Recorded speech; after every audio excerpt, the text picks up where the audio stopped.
In DC, for DC. DC Radio, 96.3 HD4 and DCRadio.gov. Thank you, deep voice person with a funky backbeat. Indeed, this is not a council hearing. This is hearing the council. You can't have a government without a council, so you can't have a government radio station without a council show. This is it. We are not coming to you from the train track enclosed nerve center like we normally do. We're coming to you from my home and the council members.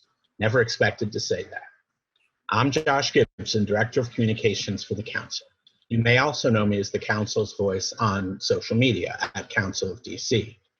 Listeners, this is a special round of hearing council interviews, one we never expected to have to do and hope we'll never have to repeat in the future. This is a special home edition of Hearing Council. And let's, without any further ado, go to our guest, at-large council member Robert White. Thanks for joining us. Thanks for having me. Yeah, this is sort of an odd circumstance, but we're kind of doing the best we can without our friends at DC Radio, who normally make it so easy for us. That's right.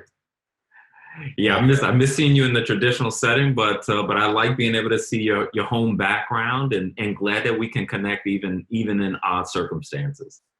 Absolutely, and a belated Happy Father's Day to you. Thank you so much to you too. Yeah, Father's Day, it's great when partway through life you pick up a new holiday. That's right. It's just about you. It's almost like a birthday.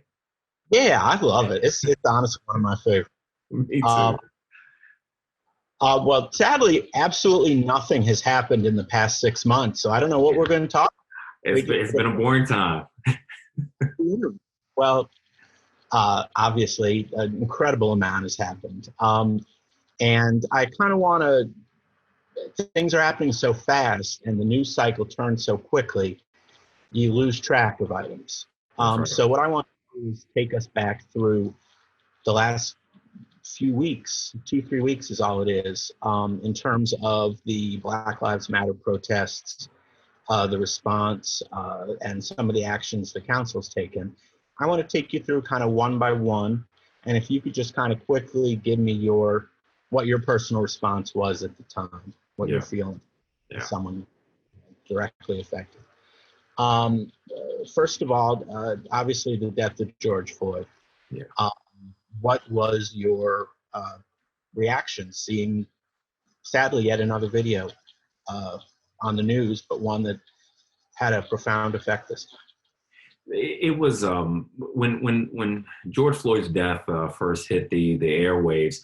It hit me hard, as these things always do. A while ago, I stopped watching the video, so I still haven't seen the video. I'm sure I never will. I don't need any additional proof as to what's happening. I don't need any additional excitement to get me engaged on the issue.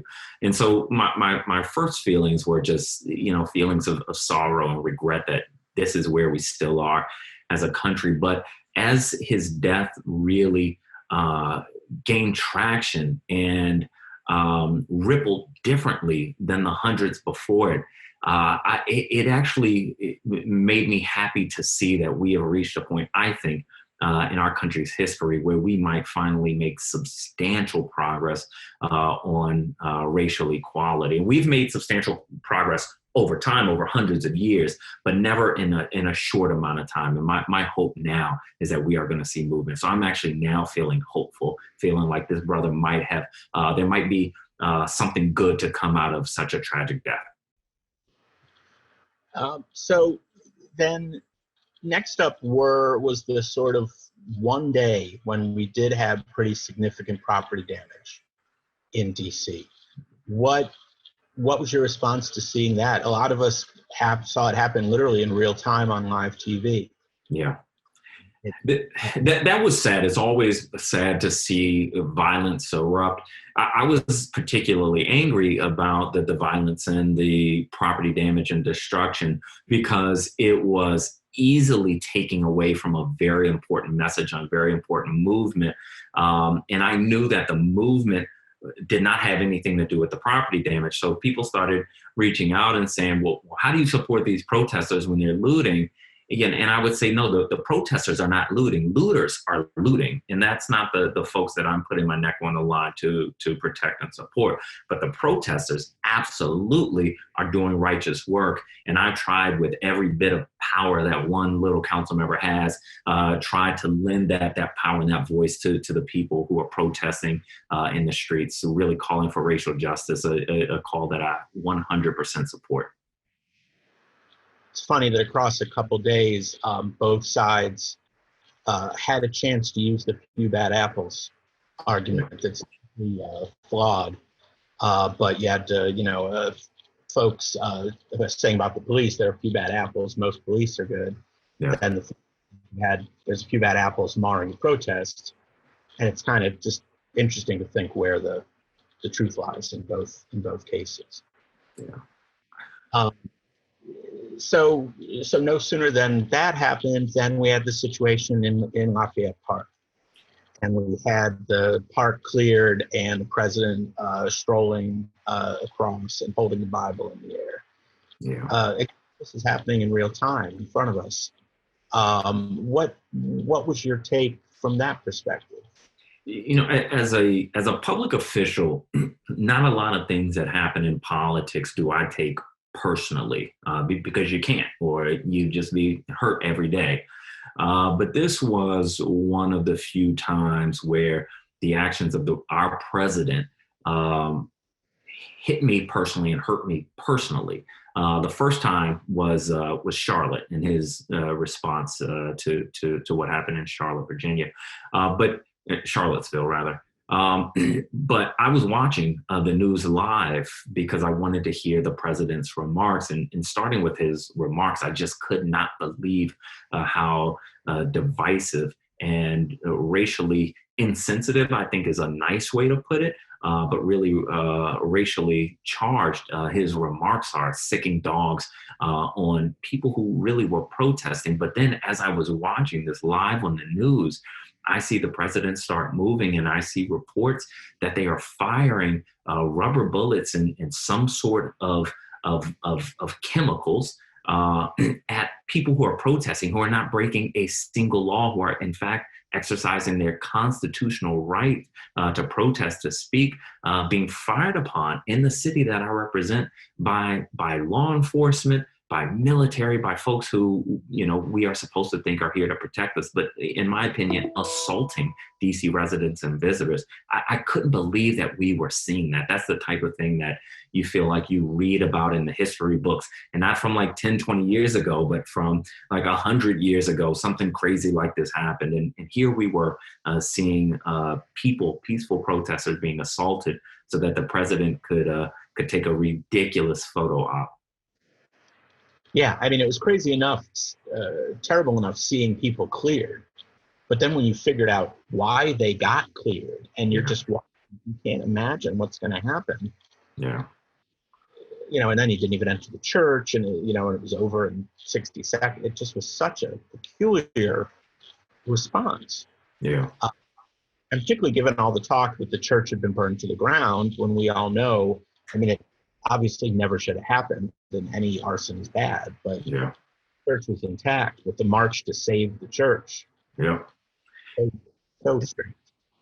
Yeah, as a person of color, I took a lot of offense to the president's handling of that event and everything that's happened before and after the murder of George Floyd. But as a Christian, I took significant offense that the president, who just does not live out Christian values, would try to use the church as a backdrop to some ridiculous politics that he runs. It just, I mean, I've never seen anything more despicable, particularly from a high elected official. We have to at some point expect a lot more from the president of our United States. I think even as a city council member, a lowly city council member, I'd be thrown out on my tail if I ever did something so ridiculous. So how do we find this acceptable from the president of the United States?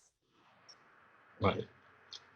Well, if this was a TV show, it would get canceled because there's every episode ends with an unbelievable cliffhanger. Yeah. The next episode was Black Lives Matter being painted in 50-foot letters visible from space on Pennsylvania. Yeah. So was that A, performative, B, awesome, or C, both?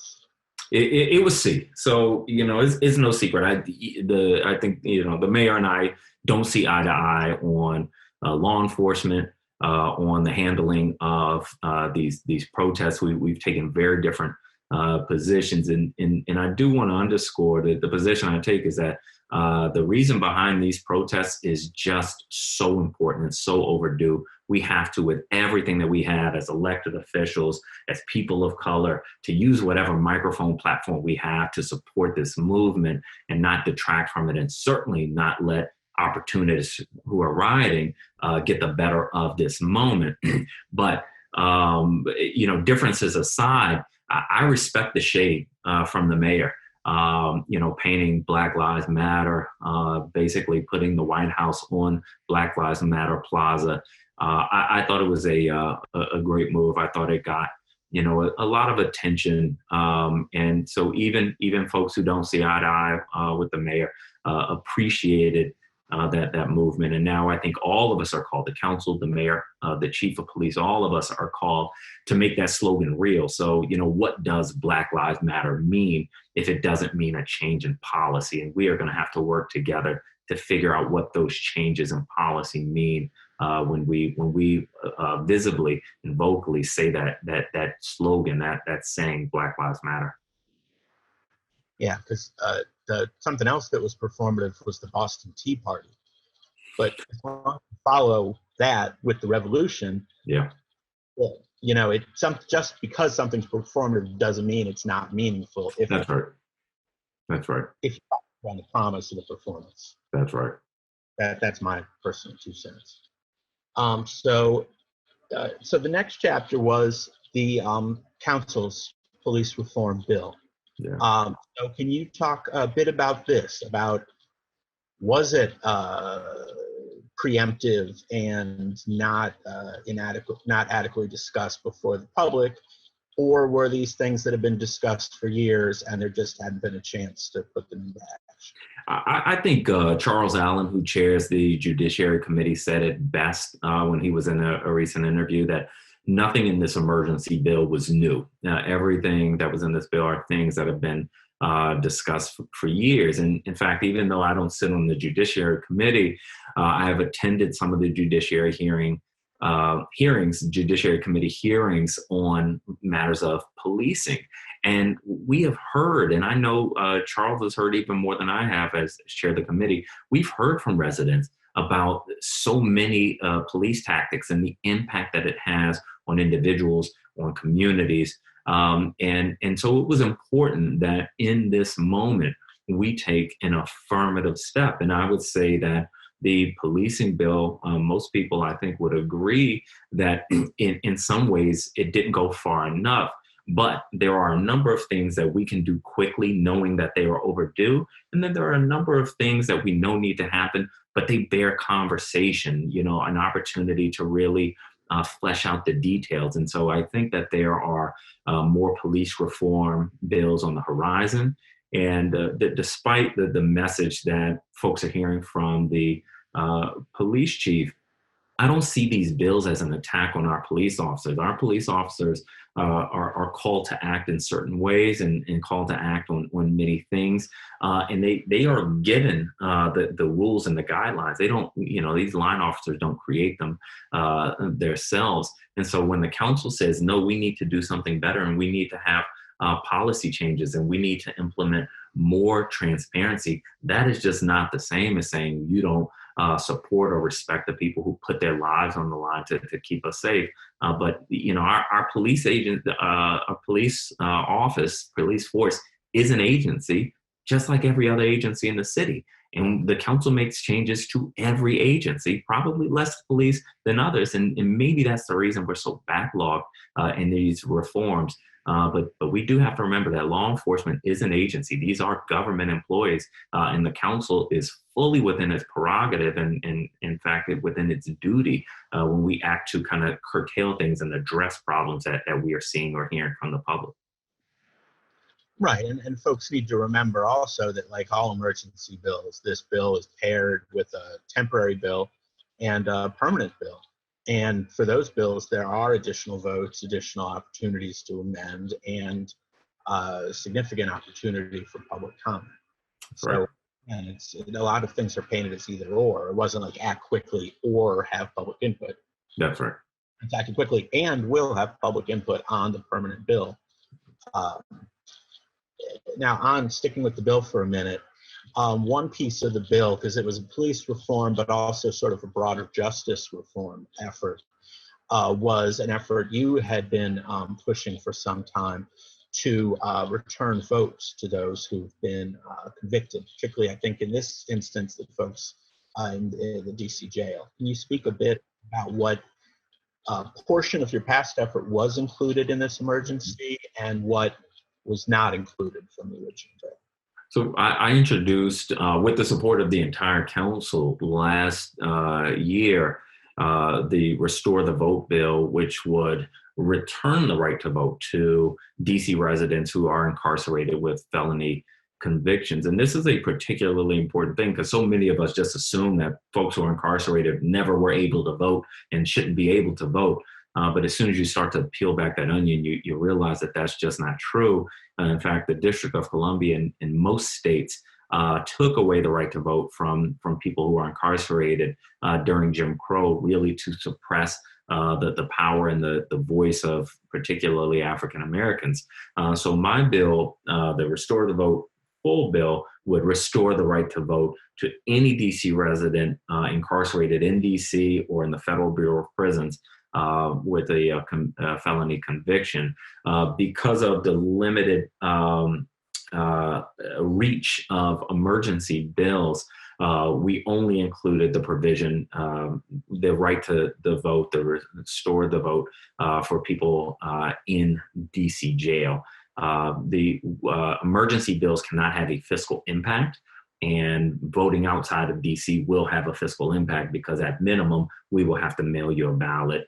So we couldn't implement the entire bill here, but I really appreciate Councilmember Allen, who's been a huge proponent of this bill, of figuring out a way to include at least this limited piece to get us going. Yeah, it's an interesting, the fact that folks who were incarcerated lost the ability to vote, and we assumed that had always been the case. It's a little bit like the Confederate statute thing, that we assumed the Confederate statutes had been up since before the Civil War or immediately after the Civil War, and then we find those statutes went up, around the same time that the right to vote was taken. That's right. That's right. Kind of start to see a package of efforts to point in a certain political direction. And yeah. so, but we get used to seeing things kind of as they are, and that becomes dangerous when we don't take an opportunity to second guess it. Or it reinforces the importance of history. History matters a great deal. So does who tells that history. And if you peel back the assumptions about statutes and the assumptions about voting, then we probably look at these issues in a very different way. But when you're deciding how much to get your back up at something that offends you, and you assume, it's been terrible for a very long time from the time it would have made sense possibly, and then you find, no, it was done more recently, very much on purpose, very much in a way. Once you know that history, you can get your back up a bit more. That's right. So we talked about the police reform bill. That bill triggered some comments that I know you've been on the record discussing a bit in terms of how the council might perceive the police. Yeah. And we've gotten into this a bit, but can you just talk a little bit about how you think, basically what happened and how you think the council can, or if it needs to, repair relations with the police or vice versa? Yeah, well, I think our Chief Newsham didn't like the bill, and in talking to his officers, told them multiple times that the DC Council had abandoned them.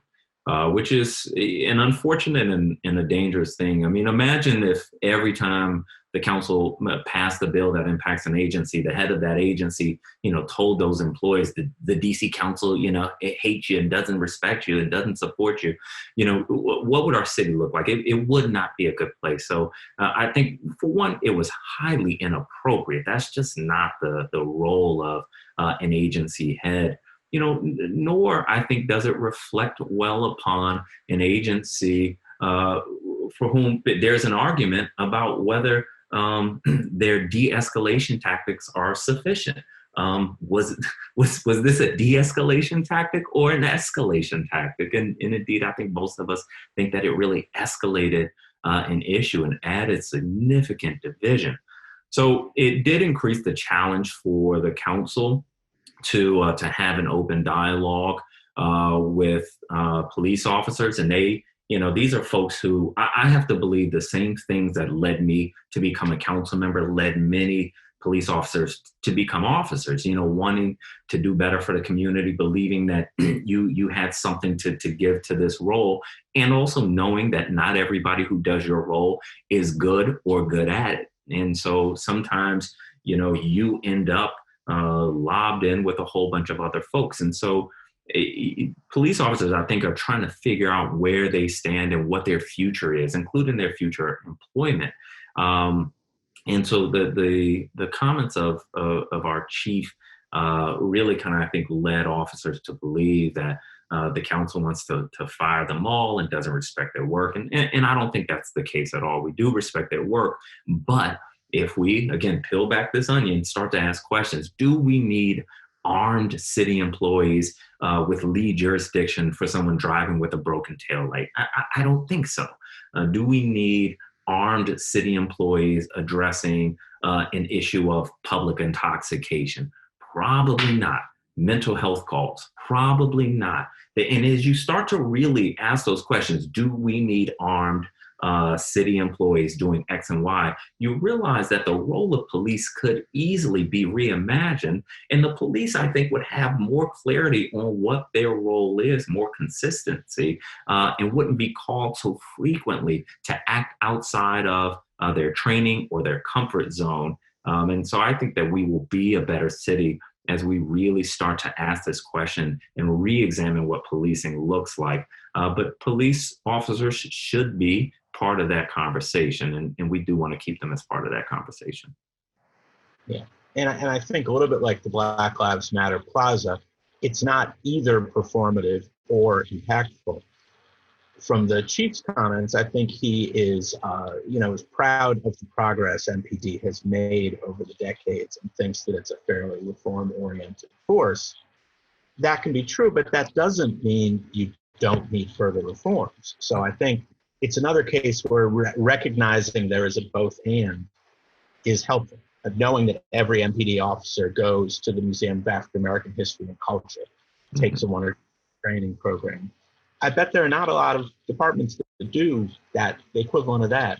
But just because you do that doesn't mean you don't get a chokehold thing. It's we can acknowledge the progress, but still he should recognize there can be more progress. And there has to be more progress. Yeah. And then sort of the final phase of this is it's gotten, we had Juneteenth on Friday, but it's gotten kind of quiet. What do you think happens next? Are folks going to go back to not seeing this, kind of like with COVID? I mean, it's not the first story on the news. Do people get lazy, and skip their bad habits, and we slip back into the old ways? Or what do you think's going to happen next, and what are you going to do to stop us from sliding back into laziness? So I recognize as soon as the protests started that we still really only have a moment in time to make significant progress before the next thing happens and demands attention and, takes the attention away from the media and folks who are protesting need to go back to work or, raising their kids or what have you. So the next step is really for people like me and people in positions of power and influence to listen to people in the streets. Folks shouldn't have to march and protest for the rest of their lives in order to get councils and Congress and state legislatures to listen. We've been given our marching orders, and now we need to march. And like I said earlier with the policing bill, some things can be done quickly because we've known about these problems. We've diagnosed these problems long ago, but some things do require more thought and preparation. And so we have to do now the things that we can do now, and we have to quickly set the table of preparation for the things that we need to study. But the last thing anybody wants to see is another study with no real end result. We've seen that so many times on the local level, on the federal level. The Kerner report, which is over 50 years old now. So people don't want studying for studying's sake. They want studying for a specific end goal. And I think that we have to put a timestamp on that endpoint. We need to set a timeline. So my job is to make sure that the council that I sit on does not forget our marching orders. And I'm going to be pushing this issue with everything that I have to make sure we make progress. Well, that transitions to one more topic I'd like to hit you on, which is the budget. That, like, again, this wasn't already a ridiculous enough series of major things. We had COVID, we have Black Lives Matter, we have police reform. Now we got a budget that we have to pass. It's basically 5 weeks. That has much less money in it, thanks to COVID, and has much more importance to it, thanks to Black Lives Matter and protests. So how does this season end? How do we solve the money problems and take this serious look at race issues that recent circumstances require? Well, we're in a recession. Our finances are significantly impacted due to COVID-19, and there are a couple things that we have to do in this budget, even with limited resources. One is that we have to make progress on racial justice. So if this budget does not speak clearly to the issue of racial justice, then I think we as a council have failed.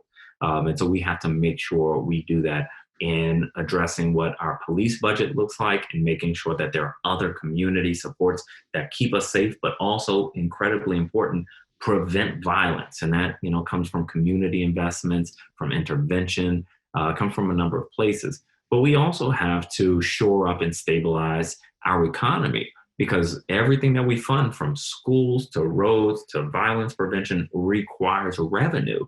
And with so many of our businesses closed or mostly closed, our revenues are very short. And we want to make sure that we make this revenue impact as small as possible. So we have to do as much as we can to stabilize our local businesses, our local employers, so that as we come out of this coronavirus public health emergency, there are jobs for people to go back to. If we don't do that, we're going to see mass eviction. We're going to see mass vacant commercial properties, and we're really going to struggle as a city in so many ways because of it.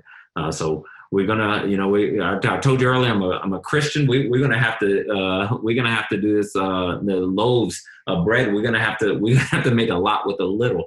But I do think that we're on the road to do that. We haven't marked up any of the committee budgets yet. I mark mine up tomorrow, so more will become clear later this week. But we have a big job in front of us, and I do think that we are on the road to accomplishing it. And much like your incarcerated voting rights measure was able to get folded into the police reform bill, do you think Councilmember McDuffie's racial equity lens bill or some version of it will get folded into the budget? Well, I think it has to. And I've been talking with Councilmember McDuffie because I think we're on one accord that we have to go even further than that. With the issue of racial justice, policing is a big and visible part of it, but that's not the entire thing. There are so many other issues of racial justice. If you look at just how completely lopsided unemployment is, undereducation is, health impacts, early death in the Black community, you realize that you need a lot more answers. We don't have those answers right this second, but we have to put ourselves on a path to getting those answers. So I'm hoping that we will create a commission on racial equity and analysis that will really dive deep into our community, ask the hard questions, bring proposals to the council and to the mayor, as well as have an office on racial justice and analysis that analyzes what we are doing in the council in real time and the impacts that it will have on various communities by race. So I hope that we can do that. I'm really excited that Councilmember McDuffie had already started down that road. So, getting it across the finish line in this budget, I think, is completely possible and necessary. The final issue then on following on what you said and also your committee's jurisdiction is prior to the recess, the council is also supposed to pass 2 hospital creation bills that I know are going through a Councilmember Gray's committee, but with comments from your committee on facilities. Where does that stand? And I know this has been long, kind of like the police reforms, long discussed, but now it's going to have to be passed on a very short time frame. Talk a little bit about that. The time frame is not ideal for how big these are. We're talking about building 2 completely new hospitals, 2 hospitals that most people agree are necessary. One having a strong hospital east of the Anacostia River would be in Ward 7, and there would be some other kind of out branches of that hospital as well, some urgent care and other services. But then a new hospital for Howard University, one of the only 2 remaining Black teaching hospitals in the country. That is a necessary institution and that we as a city have an obligation to support. But, we're still digging into the details. I'm not in love with the proposed provider for the hospital in Ward 8. And, we have to make sure that I'm not in love with the size of the hospital, but it may make sense. So we're digging through the details. The city administrator briefed me on these just Friday. So I'm still parsing through the details. We know we need to build these hospitals. Whether or not these are the exact right plans, that piece I can't say yet. And do you think the council is going to get them both done on the time frame the administration has recommended? It's too early to see. Even though the runway is short, it's too early to say that the council is absolutely going to get those done because there are just so many factors that go into it that all of us, I think, are still analyzing. Gotcha. Okay, well, unfortunately, the time went very quickly. We had a lot to cover. We never even really got to COVID, although we did get to racial healthcare disparities. Yeah. But anyway. So, but I'm sure in another 6 weeks, there'll be a dinosaur invasion. At least. These plot twists are just getting out of control. They are. 2020. But anyway, we will certainly be sure to bring you back when we do have those new events happening. But for now, I'm just going to say to any new listeners who are joining us on Facebook Live, be sure to subscribe to the Hearing the Council podcast on SoundCloud or wherever you get your podcasts.